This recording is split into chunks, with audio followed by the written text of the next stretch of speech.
الحمد لله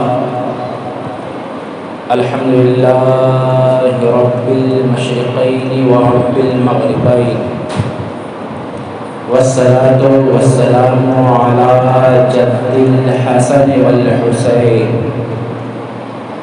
وعلى آله وأصحابه وذرياته وأهل بيته الذين فازوا في الدارين.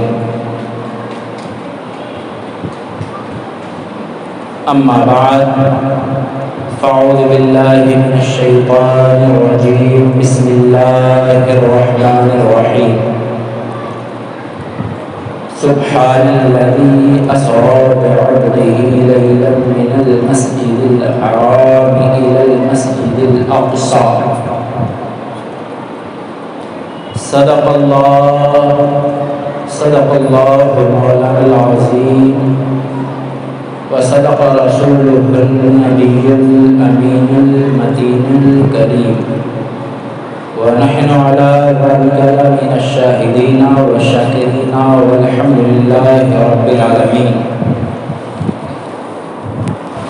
محترم سامعین و ناظرین، آئیے سب سے پہلے ہم آپ دستور اہل سنت و جماعت کے مطابق گنبد خضرا میں آرام فرمانے والے آقا، لمبے لمبے ہاتھوں سے بھیک دینے والے داتا، ہم گنہگاروں کو بخشوانے والے مولا، بے سہاروں کے ماوا و ملجا، یعنی احمد مجتبیٰ محمد مصطفیٰ صلی اللہ علیہ وآلہ وسلم کی بارگاہ اقدس میں درود پاک کا نذرانہ عقیدت پیش کریں. پڑھے باواز بلند اللہم صلی علی سیدنا و مولانا محمد بارک وسلم صلاۃ و سلام علیک یا حبیب یا رسول اللہ صلی اللہ علیہ وآلہ وسلم. آپ لوگوں کو میں ایک بات بتا دوں کہ آپ اس محفل میں بیٹھے ہیں، آپ بہت بڑے خوش نصیب ہیں یقیناً، اور اللہ تبارک و تعالیٰ نے آپ لوگوں کو پسند فرمایا ہے، اسی لیے آپ یہاں بیٹھے ہیں. اور حدیث پاک میں آتا ہے کہ جہاں اللہ اور اللہ والوں کا ذکر ہوتا ہے، رسول اللہ کا ذکر ہوتا ہے، نوری محفل ہوتی ہے، وہاں پر ملائکہ اترتے ہیں، فرشتے اترتے ہیں، اور خدا کی رحمت کا نزول ہوتا ہے. لہٰذا آپ اس محفل میں بیٹھے ہیں تو یقیناً آپ پر اللہ کی رحمتیں برس رہی ہیں. اور یہ محفل سب کی قسمت میں نہیں آتی ہے. جن کا مقدر صحیح ہوتا ہے، جن کی قسمت بہتر ہوتی ہے، اللہ تبارک و تعالیٰ اسی کو توفیق دیتا ہے کہ وہ اس مبارک محفل میں شامل ہوتا ہے. سمجھ گئے؟ اور اس محفل کو معمولی نہ سمجھیں. اس محفل کو نسبت ہے ہمارے آقا نبی کریم رؤوف الرحیم محمد مصطفیٰ صلی اللہ علیہ وسلم سے. اور یہی وہ مبارک مہینہ ہے جس کی 27ویں شب کو ہمارے پیارے آقا صلی اللہ تعالیٰ علیہ وسلم کو اللہ تبارک و تعالیٰ نے اپنا دیدار کرایا تھا، اپنا دیدار کرایا تھا، اپنا چہرہ دکھایا تھا. یہ وہ مبارک رات ہے. تو یہ رات بہت ہی بابرکت ہے. اور ایک بات میں بتا دوں، اس مبارک مہینے کی خاصیت یہ ہے کہ نبی صلی اللہ تعالیٰ علیہ وسلم خدا سے ملنے کے لیے عرش بری پر جا رہے ہیں. تو ایک شخصیت علی، یعنی اسی مبارک مہینے میں نبی کا جانا عرش پر ہے تو علی کا آنا فرش پر ہے. یہ وہ مبارک مہینہ ہے.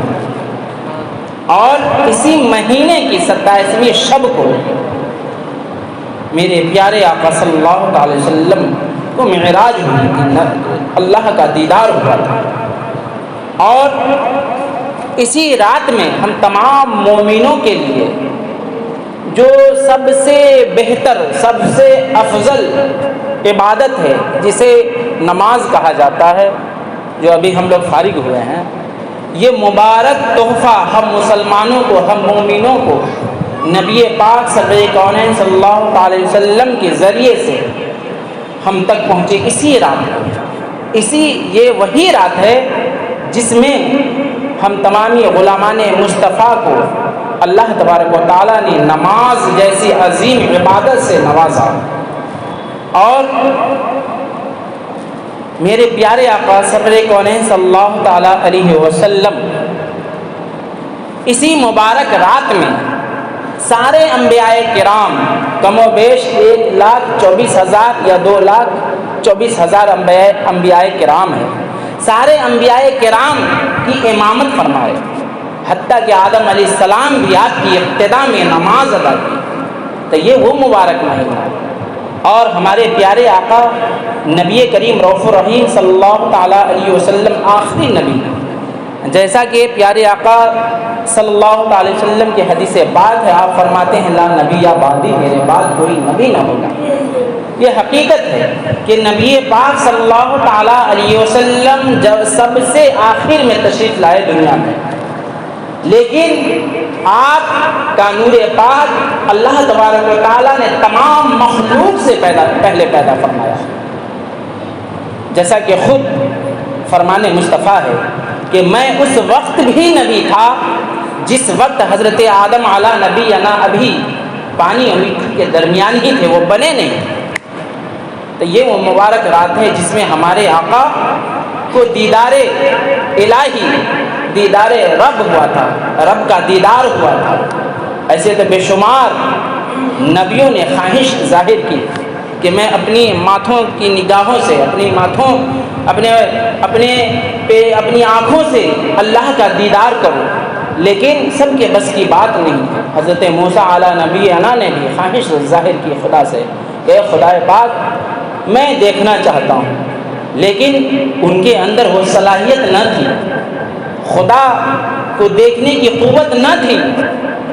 اللہ تبارک و تعالیٰ نے اپنی تجلی ڈالے پہاڑ پر تو فوراً بے ہوش ہو گئے۔ تو یہ نبی پاک صلی اللہ علیہ وسلم کے حصے میں ہے، ان کی خاصیت ہے کہ انہوں نے اپنی آنکھوں سے، مبارک آنکھوں سے رب کو دیکھا ہے۔ میں آپ کا زیادہ ٹائم نہیں لوں گا، مختصر میں نے بتا دیا کہ اس مبارک رات میں کیا کیا ہوا، نماز ملی اور حضور صلی اللہ علیہ وسلم کو زیارت رب ہوا۔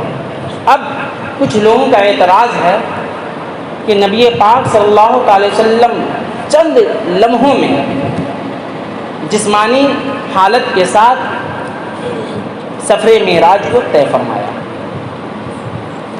تو اس پہ لوگوں کا اعتراض ہے۔ کچھ لوگوں نے کہا کہ کیسے ہو سکتا ہے، سمجھ سے باہر ہے۔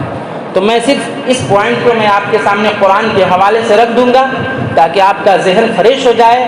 کچھ گمراہ لوگ ایسے بھی ہیں جو نبی صلی اللہ علیہ وسلم کی معراج جسمانی کا انکار کرتے ہیں کہ جسم کے ساتھ نبی پاک صلی اللہ علیہ وسلم معراج پر نہیں گئے، سمجھ لیں۔ تو ان کو میں ثابت کر دوں گا، پھر آپ سے رخصت ہو جاؤں گا۔ بس اس سے پہلے کہ آپ نبی پاک صلی اللہ علیہ وسلم کی محفل ہے، معراج النبی ہے، لہٰذا اس مناسبت سے نبی پاک سرور کونین صلی اللہ علیہ وسلم کی نعت پاک سماعت کر لیں۔ آئیے اس سے پہلے کہ ایک مرتبہ اور جی لگا کر نبی آل نبی پر درود شریف کا ورد کریں، پڑھے باواز بلند، قریب میں آ جائیے یہاں آئیے۔ اللہم صلی، اگر کوئی تکلیف ہو تو کوئی بات نہیں ہے، ٹیک لگا سکتے ہیں۔ اللہم صلی علی سیدنا مولانا محمد بارک وسلم، صلاۃ و سلام علیک یا حبیبی یا رسول اللہ صلی اللہ تعالی علیہ وآلہ وسلم۔ اچھا لگے تو سبحان اللہ کہیں گے، ماشاءاللہ، کیونکہ جو مبارک محفل ہوتی ہے اس میں آپ نے سبحان اللہ کہہ دیا تو فرشتے رب کے حکم سے یہاں نازل ہوتے ہیں، بے شک کوئی بھی نوری محفل ہو۔ تو اگر آپ یہ چاہتے ہیں کہ جب فرشتے اپنی ڈائری کو، اپنے رجسٹر کو خدا کی بارگاہ میں لے جائے تو اس میں آپ کا بھی نام ہو کہ اس بندے نے بھی سبحان اللہ کہا ہے اس محفل میں حصہ لیا ہے، لہٰذا اس غرض سے اگر آپ سبحان اللہ بول دیں گے تو آپ کی گواہی کل میدان محشر میں فرشتے خدا کے سامنے دیں گے۔ لہٰذا یہ سوچ کر کے آپ سبحان اللہ الحمدللہ درود شریف جو کچھ بولیں گے تو آپ کو اس کا صلہ ملے گا، اس کا بدلہ ملے گا۔ کہتے ہیں نا کہ آپ حرکت کرو تو برکت ہوگی، چاہے وہ حرکت زبان سے ہو یا جسم سے ہو۔ اگر آپ نے زبان سے حرکت کیا، نبی کی خاطر نبی پر درود پاک پڑھا، تو وہ بھی آپ کا حرکت یہ برکت میں تبدیل ہو جائے گی اور آپ کو اس کا ثواب ملے گا۔ لہٰذا نعت شریف کے اشعار میں پیش کر رہا ہوں، ملاحظہ فرمائے۔ کونین کے مالک مختار مدینے میں، کونین کے مالک مختار مدینے میں، کہ کونین کے مالک مختار مدینے میں، کہ رہتے ہیں غریبوں کے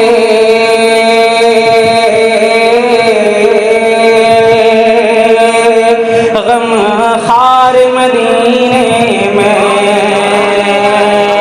دل لگا کر سنیں گے انشاءاللہ دل خوش ہو جائے گا، مچل جائیں گے آپ۔ کہ کونین کے مالک اور مختار مدینے میں، کہ کونین کے مالک اور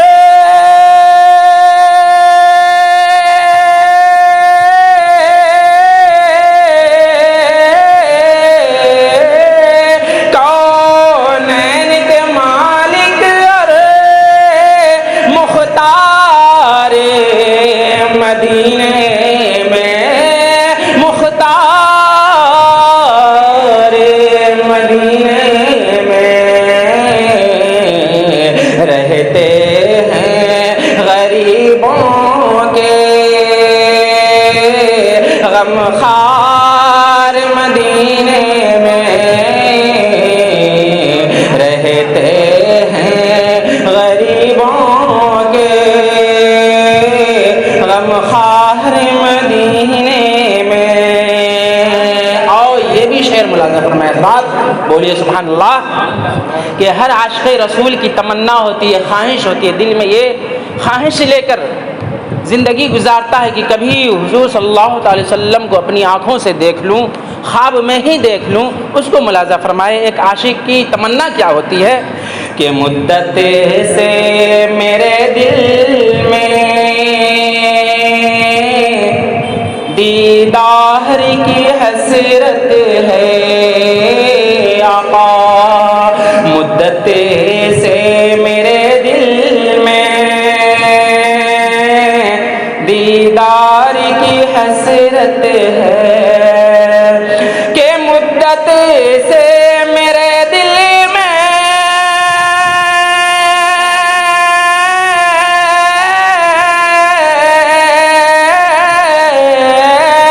مدت سے میرے دل میں دیدار کی حسرت ہے، دیدار کی حسرت ہے۔ اے باد سبالے چل ایک بار مدینے میں، اے باد سبالے چل ایک بار مدینے میں، کہ رہتے ہیں غریبوں کے غم خار مدینے میں۔ اور ہم تمام عاشقان رسول کو یہ معلوم ہے، یہ عقیدہ ہے کہ ہمارے آقا محمد رسول اللہ صلی اللہ تعالیٰ علیہ وسلم عطا کرنے والے ہیں اللہ کی عطا سے۔ اللہ کی دی ہوئی نعمت کو نبی پاک صلی اللہ علیہ وسلم ہم غلام مصطفیٰ میں بانٹتے ہیں، انہی کا صدقہ ہے کہ ہم کھا رہے ہیں اور جی رہے ہیں۔ اس کو ملاحظہ فرمائیں کہ دیتے ہیں میرے آقا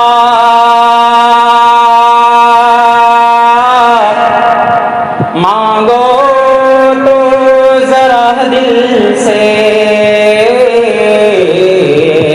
دیتے ہیں میرے آقا مانگو تو ذرا دل سے، کہ دیتے ہیں میرے آقا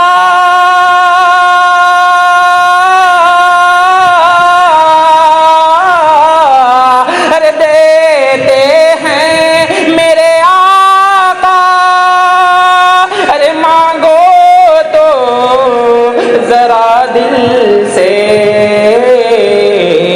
سنتا نہیں کوئی بھی انکار مدینے میں، سنتا نہیں کوئی بھی انکار مدینے میں۔ جب حاجی حج کرنے کے لیے جاتے ہیں، حج سے فراغت کے بعد یا پہلے روضہ رسول اللہ پر حاضری دیتے ہیں اور دل سے جو کچھ مانگتے ہیں حاجی بالکل نبی کریم صلی اللہ علیہ وسلم سے انکار نہیں ہوتا ہے، بالکل ان کو عطا کیا جاتا ہے۔ وہی شاعر کیا ہی خوب کہا ہے کہ دیتے ہیں میرے آقا مانگو تو ذرا دل سے، کہ دیتے ہیں میرے آقا ارے مانگو تو ذرا دل سے، سنتا نہیں کوئی بھی انکار مدینے میں، رہتے ہیں غریبوں کے غمخوار مدینے میں۔ اور تیزی کے ساتھ یہ بھی شعر ملاحظہ فرمائے، اچھا لگ رہا ہے نا، سمجھ میں آ رہی ہے نا بات، تو بولیے نا سبحان اللہ۔ اگر آپ لوگ نہیں بولیں تو پھر میں چھوڑ دوں گا۔ آپ لوگوں کی خواہش کو دیکھ کر، مسکراتا ہوا چہرہ کو دیکھ کر میں نے دیکھا تو دل میں تمنا ہوئی کہ میں آج سنا دوں، لہٰذا آج بھی میرا سمجھیے جی چاہا کہ میں سنا دوں، اس لیے سنا رہا ہوں۔ اور یہ مبارک رات ہے، اللہ تبارک و تعالیٰ ایک حرف کو بھی قبول فرما لیا تو انشاءاللہ اس کے ذریعے ہم سب کی مغفرت ہو جائے گی، یقین ہے نا؟ لہٰذا آپ کچھ بولیں، حرکت کریں، ضرور برکت ہوگی۔ کہ رہتے ہیں غریبوں کے غمخوار مدینے میں، اور ہو خوف مجھے کیوں کر محشر کی تمازت کا۔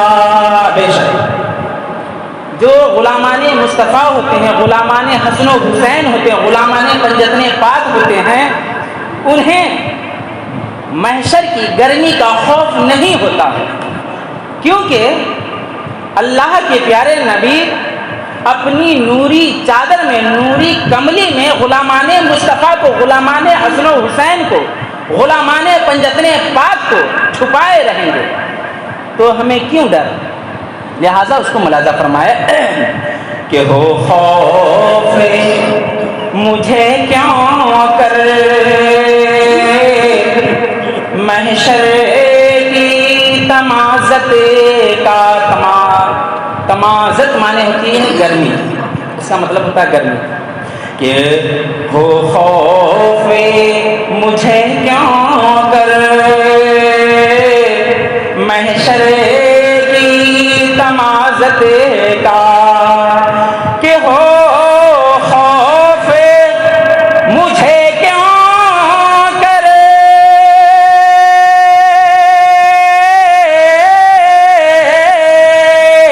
ہو خوف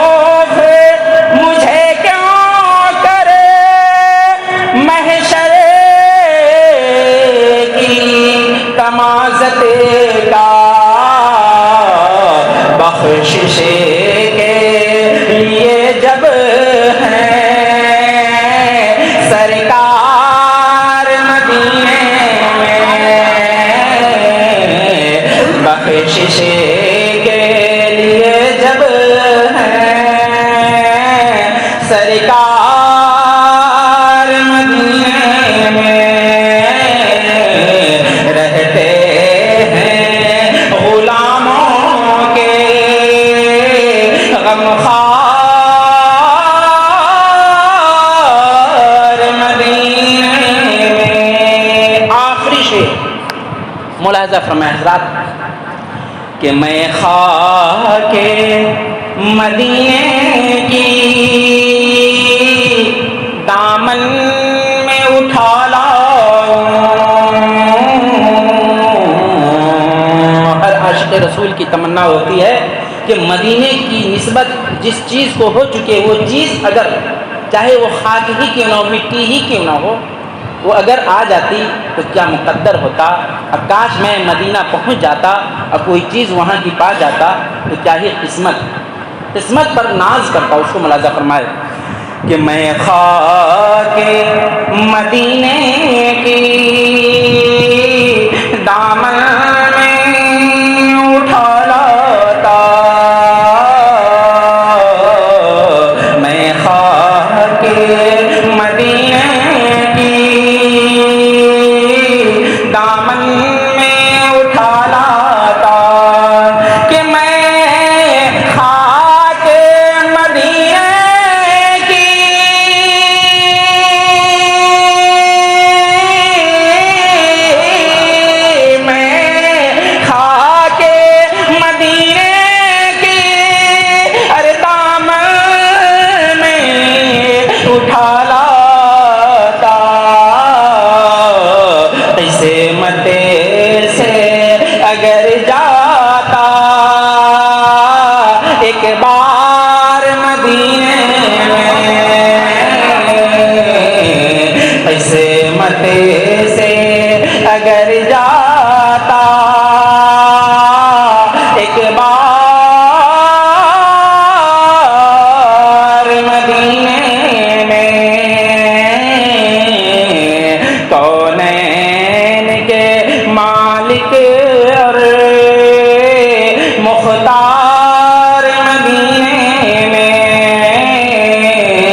غمخوار مدینے میں۔